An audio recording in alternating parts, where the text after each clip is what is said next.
नहीं किया है, फिर हमें ये दुख क्यों भोगना पड़ते हैं? क्यों?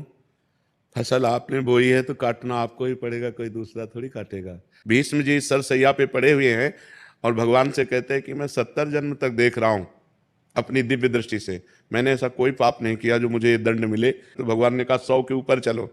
एक बार आप राजा थे और एक सांप को उठा करके बबूल के पेड़ में बड़े बड़े कांटों में ऐसे डाल दिया और वो 6 दिन तक तड़प तड़प करके मरा। उसी का परिणाम आपको 6 महीने बाणों की सैया में। अब कौन ऐसा शरीरधारी है जो झूठ नहीं बोल रहा?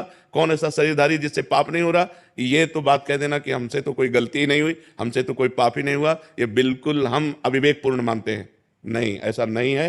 हम सबसे गलतियां होती हैं और उसी भगवान के दरबार में अन्याय नहीं है, क्योंकि वहां किसी की गवाही की जरूरत नहीं है। वो सर्वव्यापी परमात्मा आपके हृदय में ही बैठा हुआ है, वो देख रहा है। तो हमको बहुत धैर्यपूर्वक चलना है। जिस अवस्था में जो हमें दुख मिलना है वो कर्म हमारे ऊपर लागू हो जाएगा। अगर पुण्य कर्म लागू है तो हमें सुखद अनुकूलता प्रशंसा मिलेगी, अगर पाप कर्म लागू है तो दुख प्रतिकूलता निंदा मिलेगी। वो हमारी वैसी बुद्धि हो जाएगी।